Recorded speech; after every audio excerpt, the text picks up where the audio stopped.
Tata trust ఎవరి వల్ల సాధ్యం కానిది, ఎంపీ వల్ల సాధ్యం కానిది, మీరు టాటా ట్రస్ట్ ద్వారా దాదాపు 3,000 కోట్లకు మించి చాలా పనులు చేశారు. ఎట్లా సాధ్యమైంది ఆ ఇంటరాక్షన్ కానీ టాటా గ్రూప్తో ఇక్కడ విజయవాడ అభివృద్ధికి దాన్ని కనెక్ట్ చేయటం కానీ? అంటే ఒక రకంగా చెప్పాలంటే అది నిజంగా నా అదృష్టంగా భావించాలండి. ఎందుకంటే నేను కూడా ఎక్స్పెక్ట్ చేయలేదు అది. నేను కూడా అది జరుగుతుందని నేను ఎక్స్పెక్ట్ చేయలే. నాకు రతన్ టాటా గారికి దాదాపు ఒక 30 ఏళ్ళు సాన్నిహిత్యం ఉండేది.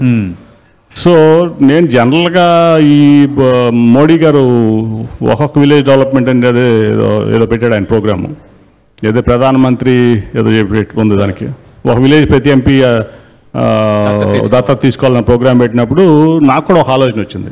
సో నాకు రతన్ టాటా గారు క్లోజ్ కదా, సో వైనాట్ ఆయన దగ్గరికి వెళ్ళి అన్ని విలేజ్లో, ఎందుకంటే 265 గ్రామాలు ఉన్నాయి ఆ రోజున విజయవాడ పార్లమెంట్లో, వెళ్ళి నేను ఇట్లా అప్రోచ్ అయ్యి మోడీ గారు ఒక్కొక్క గ్రామాన్ని దత్తత తీసుకోమన్నారు ఎంపీని, మీరు కొలాబరేట్ చేస్తే 265 గ్రామాలు మొత్తం మీద చేయొచ్చు అంటే ఇది ఐడియా బాగుందని చెప్పి వాళ్ళు సీఓని పిలిచి చెప్పడం జరిగింది. వెంటనే ఆ రోజు నుంచి కూడా మేము పనిచేసాం. ఒక మొత్తం మీద ఇది తీసుకుని 2.25 lakh హౌస్ హోల్డ్స్ వచ్చినాయి ఆ 265 గ్రామాల్లో.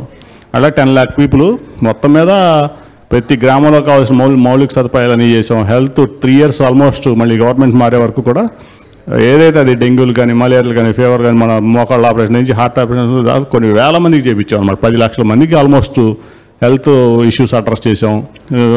గ్రామాల్లో మౌలిక సదుపాయాలు బాగు చేయించాం. వాటర్ లేని చోట వాటర్ ట్యాపులు పెట్టించాం, వాటర్ ట్యాంకర్లు కట్టించాం.